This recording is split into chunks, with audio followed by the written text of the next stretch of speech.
Hi plant people, good day and welcome back to our YouTube channel, Marjan's Garden. So today guys ay magbibigay ako sa inyo ng update dito sa ating mga Super Bomb and Purple Delight na nandito sa ating ROS section. So ayan guys, pasensya nyo na guys, makalat kasi nagtanggal ako ng mga dry leaves. So dyan ko lang hinulog, hindi pa ako nakakapagwalis.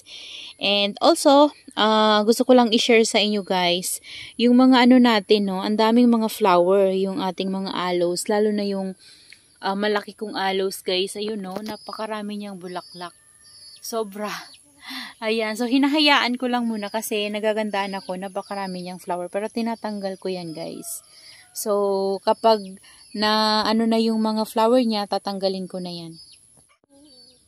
So, balik tayo guys. Ayan, ito pala guys yung Super Bomb na niripat ko dito sa ating palanggana na malaki. Ayan no.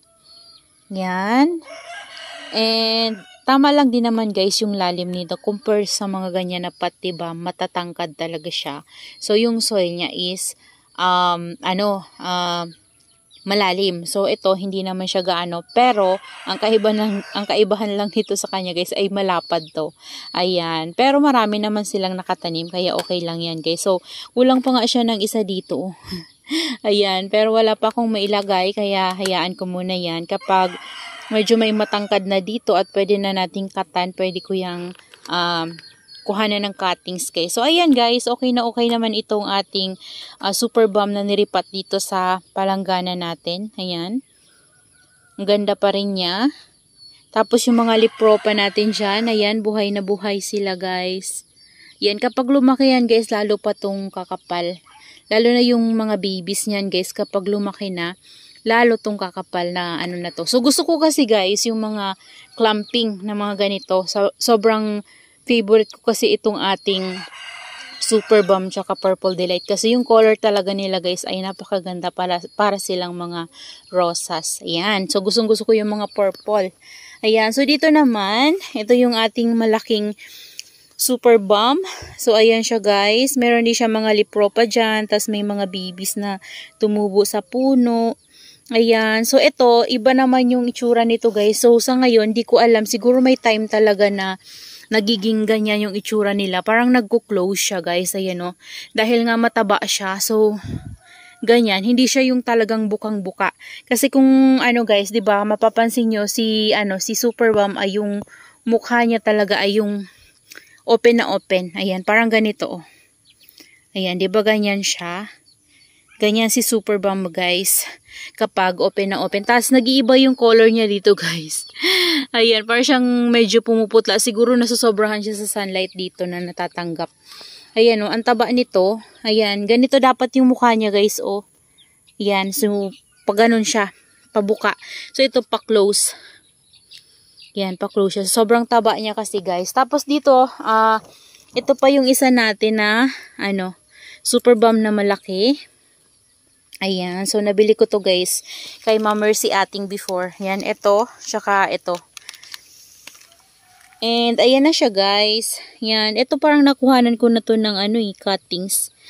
Yan. Ito oh. Itong stem na yan. Dyan sa ilalim na yan. Ayan yun. Nagkaroon siya ng baby. So, ayan siya guys, napaka-taba din ito oh. Yan, ito medyo pabuka pa yung talaga niya guys, rosette niya. So ito talaga maganda yung open ng nito, rosette. So pabuka talaga siya. Yan, so ganito lang sana guys yung variegated natin no, Super Bomb. Siguro nakakatuwa kapag variegated sila. Ayan, kaso lang alam niyo naman guys, yung Super Bomb talagang variegated ay napakamahal, lalo na't ganito, 'di ba? Ganito kakapal, ganito kataba, ganito kalago. So sigurado ako guys, sobrang mahal nun. Kasi kapag ganito nga guys, kung bibili natin to sa Benguet, ganito na siya kalaki, ganito kakapal, mahal na to. Mahal talaga to guys yung ganito. So ito medyo pricey din yung bili ko nito dahil nga malaki na din siya nung nabili natin. Pero mas lumaki pa kasi siya ngayon guys. Ayan. Same dito guys. Tapos dito naman, yan ito, pa rin to, Super Bomb. Yan, ito yung pinakauna kong mga, guys, Super Bomb. So, dahil pinakauna ko siya guys, siya yung napagtripan ko din na putol-putulin. Ayan, tsaka before kasi guys, nilagay ko to sa ROS. Nung nilagay ko siya guys sa ROS, ang nangyari sa kanya na ganito siya. Yan, medyo lumiit yung mga rosette niya. Yan, lumiit talaga as in. So, ito guys, ito yung pinakauna natin na super bomb na nabili before. Yan, ito yung super bomb na pinakauna sa collection ko. Ayan, medyo maliliit na talaga siya. Ay, hindi pala medyo, maliliit na talaga siya guys. Kasi, ito ay na-murder ko. Ayan, tira-tira na lang to guys sa mga cuttings ko. Yan, so yung mga cuttings ko na nakuha dyan guys, yun yung mga na-propagate natin dyan sa malaking pot na yan. Yan. So, dyan ko nailagay yung mga nakuha natin dito na cuttings. So, before talaga, hindi pa ganito kalalaki yung mga super bomb na mabibili nyo. Maliliit lang talaga guys. And mabibili nyo yun siya guys ng 200 pesos. Meron lang siyang tatlong heads. Ganyan. So, yung iba hindi naman siya makahoy. Tama lang yung stem niya. Pero ngayon, makakabili na kayo guys ng talagang, malalaki na. Yan, makakabili na kayo. Kung gusto nyong mga malalaking super bomb, mayroon na kayong mabibilihan yan sa Benguet na malalaki na talaga.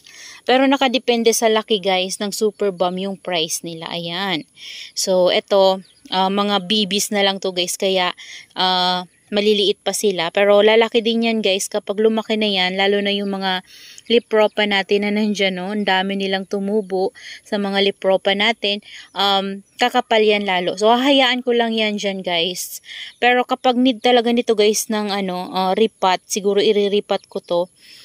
Pupunuin ko na to ng soil. Yan ito. So, papalitan ko din siya ng soil. Pero saka na kapag malalaki na talaga yung baby.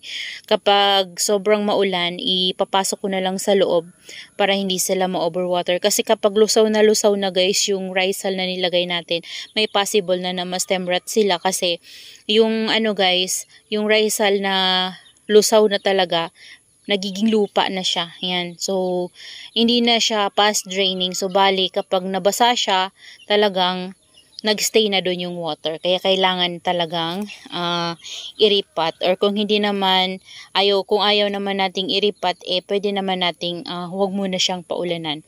So, didilig-diligin na lang natin. Ayan. So, dito naman guys, yung ating mga purple delight. Ayan, malaki na yung baby ng ating purple delight at napaka ganda ng skin niya. Ayan, no? Glowing siya. So, ito yung mga purple delight guys na na-propagate ko lang before. Yan. So, from cuttings din to. Tapos, yung cuttings tumangkad. Tapos, pinutulan natin. Ito na, nagkaroon na ng mga babies. Ayan. Ayan o, mga babies sa mga pinagkatan natin. Ayan o, yung mga pinutulan natin sa ilalim. Yan, ito yung mga nakat din natin dun guys sa iba natin na purple delight. So, bali, pinatong ko lang kasi to guys. So, ayan o, ito pa yung pinutulan natin o. Pinatong ko lang siya. Ayan, nakadikit na. So, yan guys, yung ng patong-patong.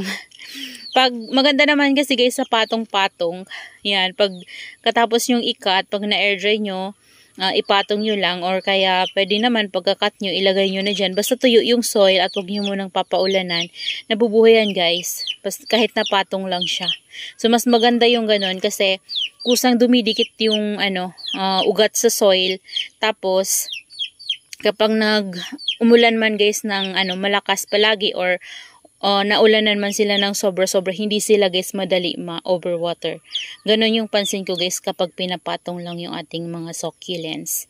Kasi hindi masyadong nakabaon yung puno nila. Ayan, ito naman guys yung ating mga leaf propagation ng ating purple delight. Ayun yung update sa kanila guys, lumalaki na rin sila. Tapos ito guys, super bomb to oh. Meron pa nga itong isang super bomb. Ito ata. O ito. Ito, maliit lang siya. Ayan, lumalaki na rin. Tapos, meron tayo dyan mga lipropa pa yung nandito. Kasi dito may vacant before. So, ginawa ko, kumuha ko ng leaves. Tapos, nilagay ko lang dyan para mapuno siya, guys. Tapos, dito meron tayo dito, guys, RZ na succulent. So, leaves lang siya guys na nalaglag yan. Tapos, ayan na oh. Hindi ko na siya ginagalaw. Hinahayaan ko na siya dyan guys mag-grow. Hayaan na lang natin. So, kakapal yan dyan. So, mabait yan si RZ. So, ito naman, mga lang to guys. Mga cuttings na to na propagation ko, tapos tumangkad, yan, kinat ko din para maging mother siya. So, para yung cuttings natin dito, maging another plant na naman. So, ayan, napaparami ko na talaga yung ating mga Purple Delight. Sipag lang talaga guys sa pagpupropagate sa ating mga succulents, mapaparami po talaga natin sila. At tamang pag-aalaga din lang guys para mabuhay natin at maparami sila. Ayun, kapag nabigay natin yung kailangan nila at yung tamang pag-aalaga para sa kanila guys, talagang mapapansin natin napakarami na pala ng ating mga succulents. So, depende din guys sa variety ng succulents natin kasi minsan meron din talagang mahirap sa cuttings. Yan. Ranas ko yan guys sa mga succulents ko, lalo na yung mga carunculated. Hirap talaga ako guys sa cuttings. Kapag kinat ko, hindi ko nabubuhay yung pinakapuno niya. Nagmamashi. Nabubulok. Ayan. So, ito, mga cuttings natin to guys. Ayan siya, mga cuttings natin na nilagay dito sa pot na to. At ayan siya ngayon. Oh.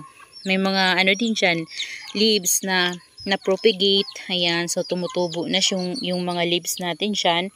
So ayan, punong-puno yan guys na square pot natin. So gusto ko guys mag-propagate ng Purple Delight kasi yung Purple Delight talaga guys ay maganda sa ROS. Tapos ang ganda ng kulay niya. And gusto ko siya ilagay sa mga pot na malalaki talaga.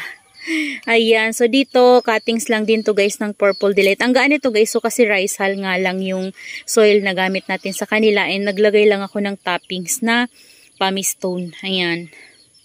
Kasi meron tayong pumice stone nung nag-propagate, kaya meron silang toppings. Pag wala tayong pumice stone, walang toppings yan guys. Ayan, ito din guys yung cuttings na nakuha natin dito sa mga mother plant natin. Ayan, ito na din oh. Ayan, ito na siya guys. Yan, nakatanim to sa malambot lang na pot. Ayan o, matangkad at malalim. So, okay naman to dito sa pot na to na pinaglagyan ko. Ayan. So, ito yung mga mother plant niyan guys o. Yan, imagine guys, ito lang yung mother plant ko dati. Tapos, saan pa ba yun? Itong nasa dulong to guys o. Yan yung mother plant ko dati. Tapos ito, mga cuttings na lang din ata to guys eh. Basta ito yung mga pinaka mother plant ko. 2 puno yan sila.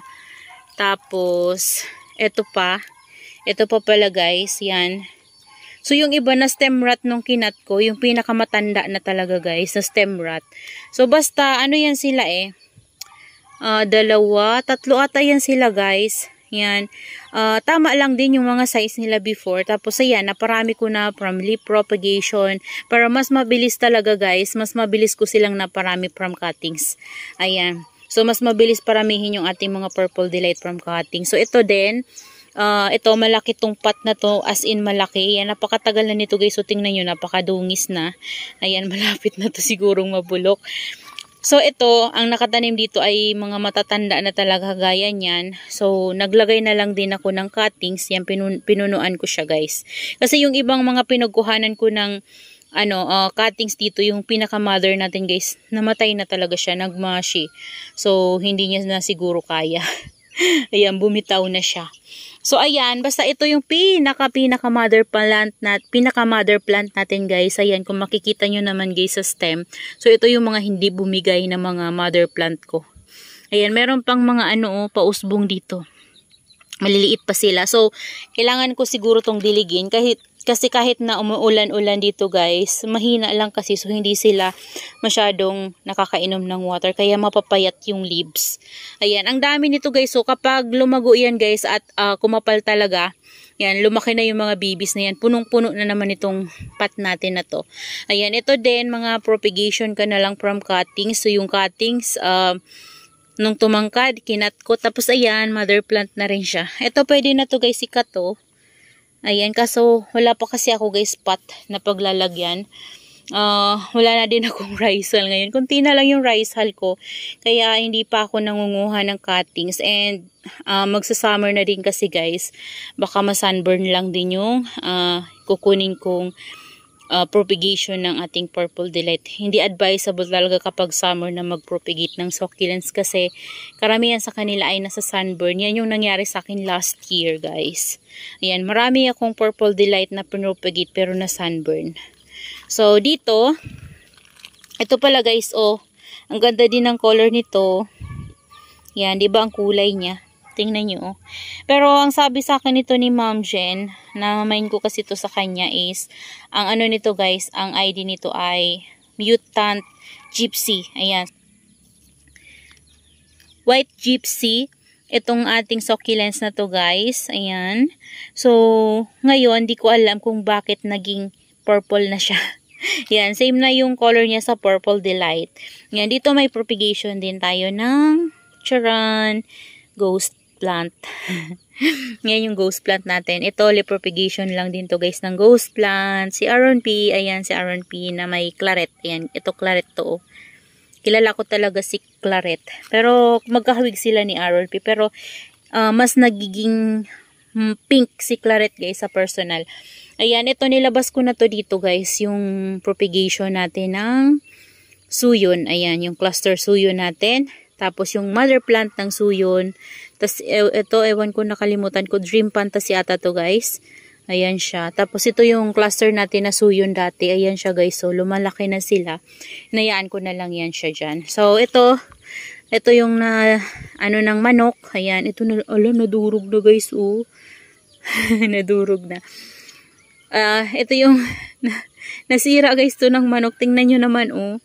Yan, tanggal-tanggal.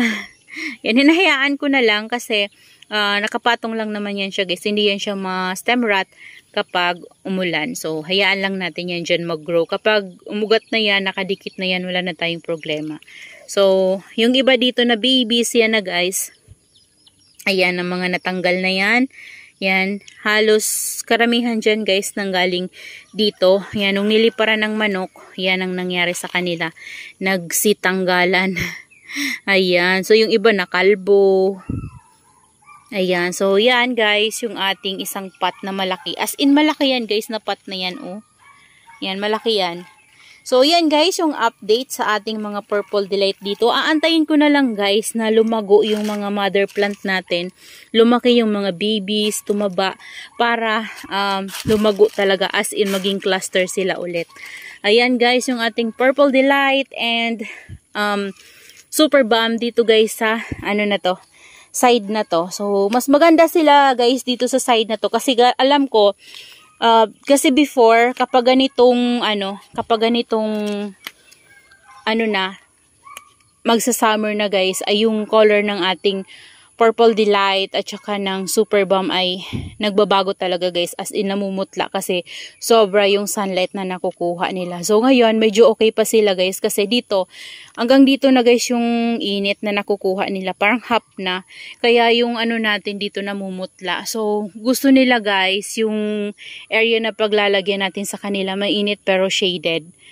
Yun yung pansin ko sa ating Purple Delight. Kung gusto natin silang gumanda yung kulay. Parang maging ano ba siya, maging purple na purple. Yung parang purple na nagpipink na. Ang ganda niya guys.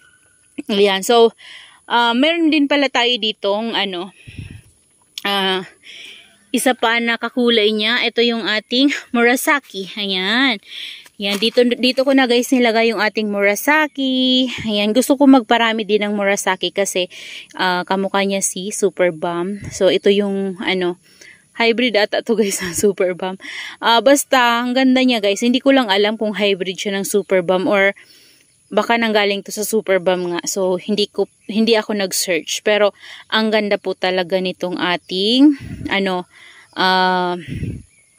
Murasaki. So, gusto ko to guys. Gusto ko makaparami ng Murasaki. Soon, magdadagdag tayo dito sa atin ng garden ng swirl. Meron kasi niyan swirl. Tapos, si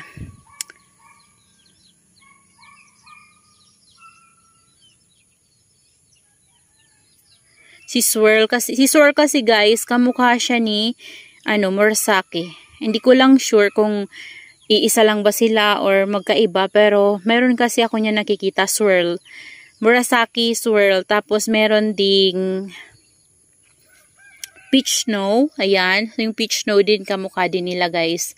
And sa naman guys, sa mga variety naman ni na ganito yung color niya, si Swan, sa mga Echeveria natin, si Swan, mga Echeveria succulents natin, Ganito din ang color nila. Si Swan, si Labamba, sino pa ba? Si Laun. Yan, si Laun guys. Ganyan din yung color niya. Yan yung mga gusto ko guys i-collect. Kasi ang ganda po talaga ng color nila. Kahit na mahina yung sunlight guys na ma-receive nila. Maganda pa rin yung color niya. Ganito sila. Hindi sila nagbabago. Ayan. So yung iba nating succulents, alam nyo na guys, kapag hindi nakatanggap ng sunlight, diba mahina talaga yung mahina yung sunlight. Nagbabago yung color nila, nagiging green. Pero ito guys, hindi. Kaya ganito yung gustong-gusto kong mga succulents na i-collect kasi hindi talaga nagbabago yung color nila. Meron din tayo pala dito guys, Gypsy. Ito yung para siyang si Mrs. Richard. Ayan. Kunin ko lang to guys. Ayan no, kasi pwede yan maipropagate. Yung sa flower stalk. Ayan. Tapos, ayan, kamukha nito guys si Mrs. Richard. Pero si Gypsy to guys, so. Ayan, nagpipink din yung color niya. Pero kapag hindi rin siya makatanggap ng enough sunlight guys, nagbabago din yung color niya. Parang namumutla din siya. Ayan. So, yan guys, yung mga succulent na gusto ko talagang i-collect. So, that's all for today's video guys. Yan po, nagbigay lang po ako ng That's all for today's video guys. Nagbigay lang po tayo ng update dito sa ating mga Super Balm and Purple Delight dito sa ROS section natin. Ayan, maraming salamat po sa lahat ng nanonood sa ating YouTube channel at sumusuporta sa ating YouTube channel. Thank you so much po. At kung bago lang po kayo dito sa aking YouTube channel, huwag pong kaligtaang mag-subscribe, like, and share. At huwag na rin pong kalimutang pindutin ang notification bell para lagi po kayong updated sa mga susunod pa nating video na gagawin. That's all for today and see you on my next vlog. Happy gardening everyone! Bye-bye!